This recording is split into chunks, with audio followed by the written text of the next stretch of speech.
out.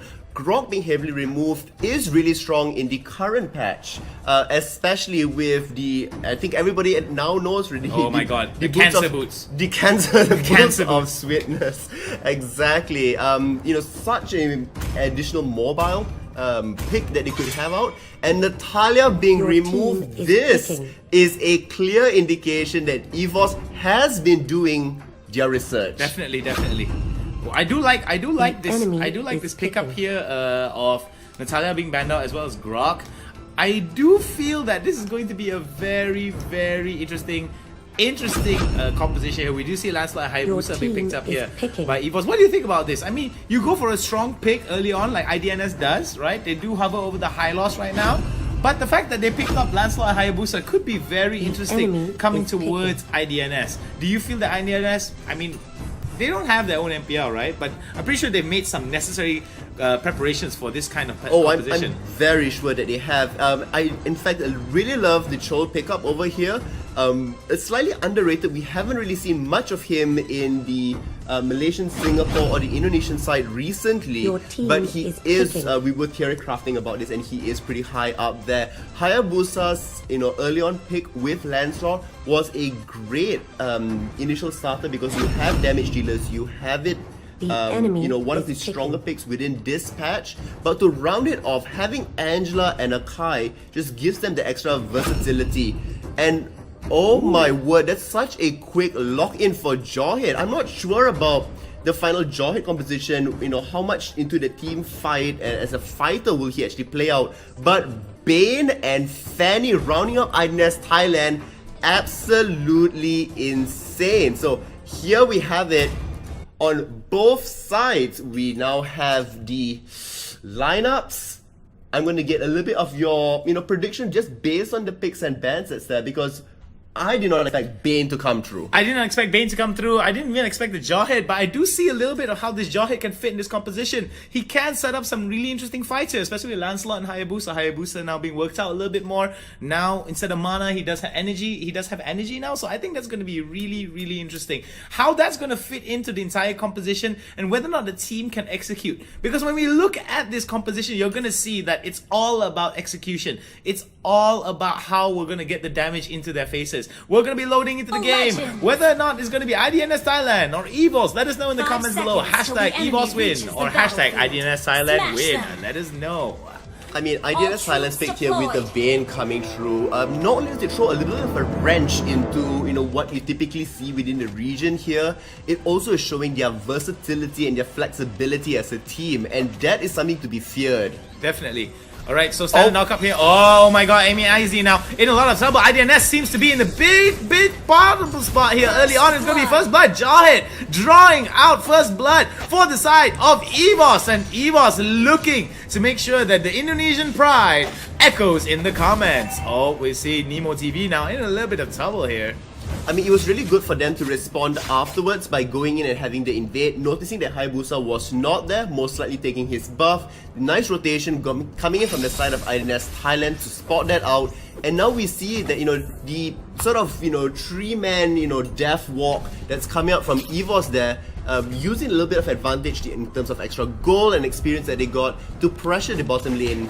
And it's really good, setup from them. EVOS wants to pick up the early fight because Bane does need a little bit of scaling before he's able to, really have a significant impact into the game. 30 seconds before the turtle, and we do see that EVOS now looking towards getting, there goes the ejector onto Amy, and it's going to be the spin to win here coming in from the Fanny, and he's going to go down. Angela gets the kill here. Emperor Nemo, and of course, just no limit, looking towards pushing that bot lane. This is going to play strongly towards EVOS here because of how they're going to be ganking towards this bot side. That's going to open up the objectives for them. That's going to give them a lot more experience and a lot more goal. Over the top side, however, great flicker away from the action, making sure it's absolutely safe. At the same time, there, Gushen, my word, being able to isolate him out away, but will they pay for it with his life? Bane dies up top, and there's still going to be more engaged over here. Does pull back their knives. Well, IDNS now looking towards getting some kind of a counterplay here. Marsha looking towards trying to get some situations to play out better for the side of EVOS, but it seems the IDNS looking towards getting back the aggression and getting back a little bit more map control here. Now we do see the IDNS is responding to this bottom side push here. They might divert some resources over to the bot side, but it seems that with the binding, that's going to go down over to the Fanny. Going to stop that Cutthroat from taking up air superiority. Yeah, I mean, really good, timing on the steel cables there, making sure that she got away, away enough from the danger that was there.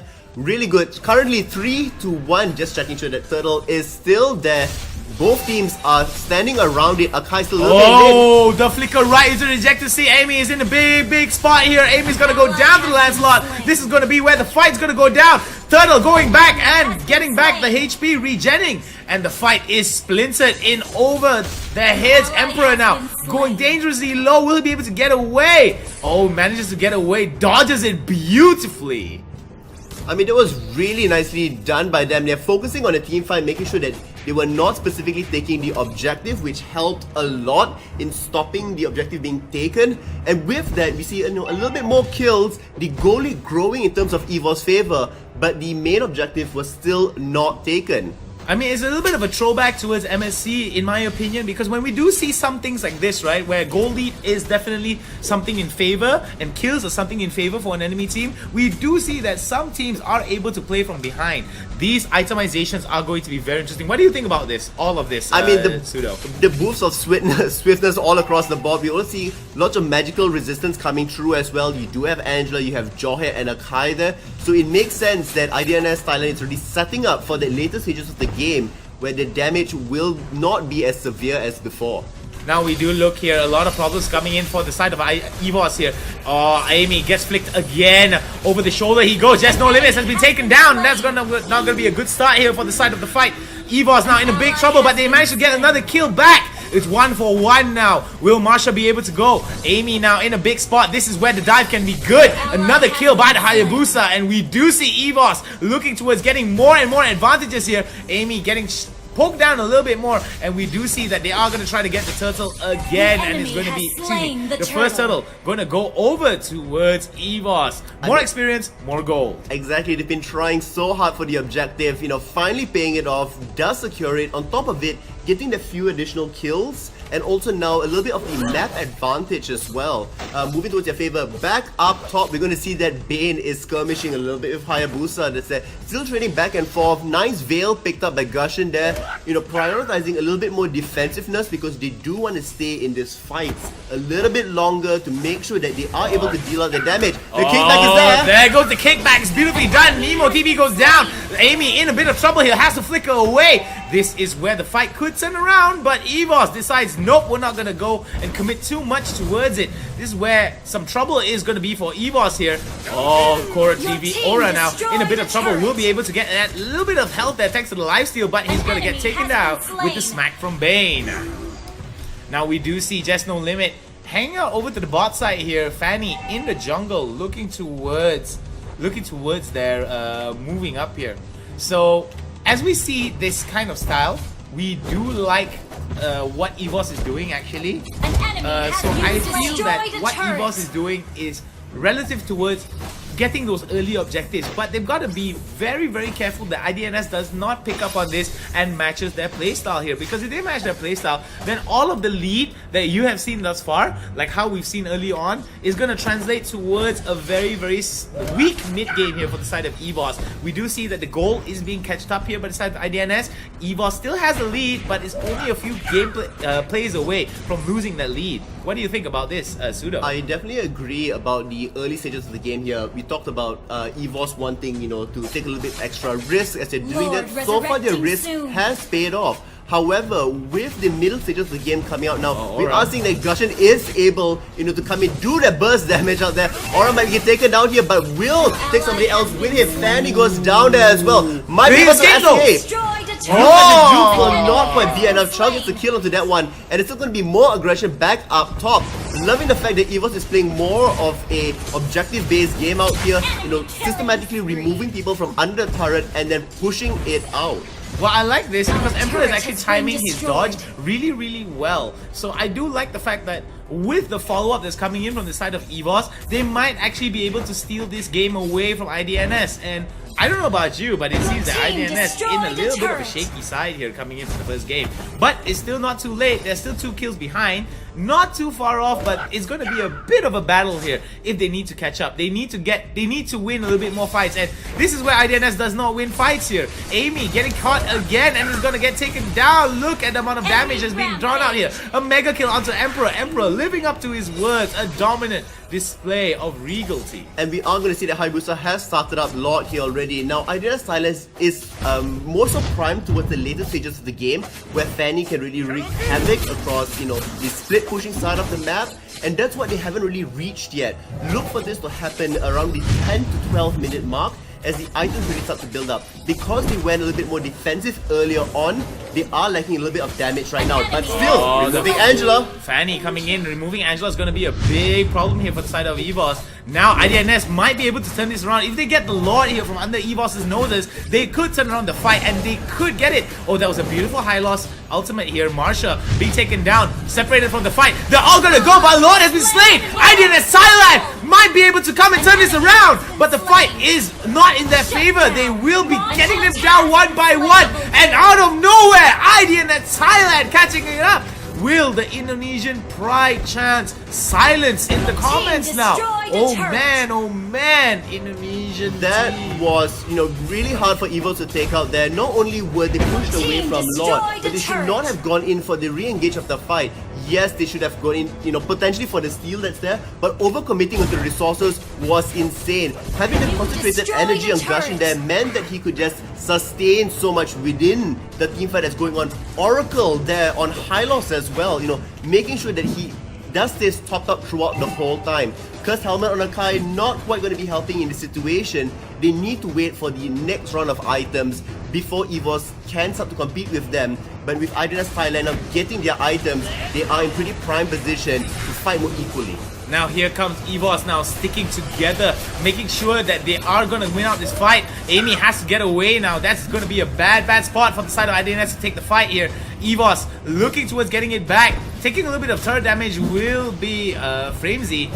But Lord will be helping them push them out here. IDNS looking towards ending this game against EVOS, making sure that they do not come back from The this. split push on Fanny, we talked about it just a couple of minutes ago, and now we're seeing it happen over here with the distraction of Law all the way on the other side of the map. It's working so well. Great flicker away from Gushin up there. Looks like we'll be able to pull back the knives just in time. The tower will go down and back up top as well. The second one will go down. All three. The base is exposed. And you want to talk about an explosive match? Look at how everything changed within the last 2 minutes. I think a lot of it was just put into that one Lord play that IDNS was able to steal from. Because IDNS was able to steal that Lord play, because they made the play to steal the Lord, right? Yep. You're gonna realize that they just gave so much breathing space, and because of the breathing space that they created, IDNS was able to take advantage of the lanes, was able to take advantage of the damage stats that they got, and most importantly, they were able to shut down EVOS's lead.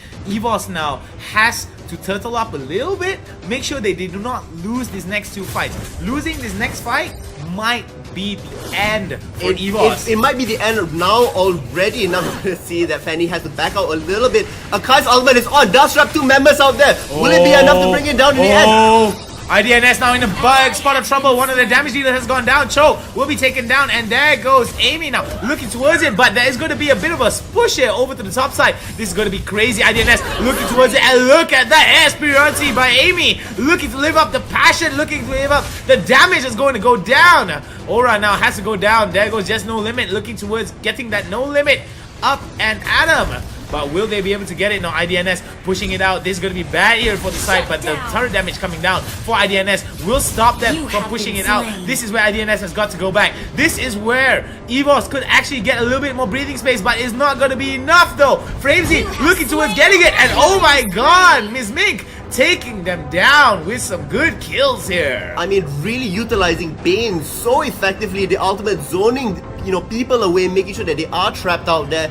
although EVOS did win a little bit of that team fight and deter IDNS Thailand, they are playing around in their base. That is not a good position to be in. Bane gets trapped away, but will it be enough damage? It does not look that way. Gushan comes back in. Angel will still not be enough to save it. And now Akai, unfortunately, you may be a wonderful jumping player now. It will not be enough to deter them all from keeping away. Well, that was nicely done here. iOS coming in to help him out, but it will be Akai that gets taken down. Emperor now respawns. This is a perfect time for IDNS to actually go go into the enemy territory and just secure whatever objectives that they can get and keep up the pressure. I do like the fact that they are pushing it out, but looking at the amount of stats that's coming, oh my goodness, look at that. Isowadi. I mean, ISO is definitely doing a really good job here. You're gonna look at one thing. Bane is already hit 10,000 gold. Exactly. That's a huge amount of gold that translates into items over there. On the other side, EVOS is struggling when it comes to gold. We're gonna see here that Fanny as well, about to hit that 10,000 mark. So strong, and EVOS cannot afford to step out of their base, because the moment they do that, Fanny's going to go in and immediately start the back door. Bane can look for the fight to slow them down from returning back to base. Here comes the kickback. The kickback is good though, but no members of IDNS are nearby. Here comes other members from the side of EVOS to come in. IDNS now looking towards getting that kill. Marsha now in a bit of trouble. Marsha spins to Wiz. The Buying time. Buying some time as much as they can, but the Lord has been taken down, and this is bad here. Instead of buying time, they should have just backed away as quickly as they can, but the double kill is going to go over towards IDNS. This is the spelling of doom here coming in from EVOS, and the silence of Indonesian pride. A lot of Indonesians are going to be disappointed here, but it is game number 1 after all. They still have another game for them to come back in and try to draw it out, but here they come again and again. Here comes IDNS with more damage and more kills. The numbers are not in favor for the side of EVOS, and this is going to be game number 1 in favor of IDNS Thailand.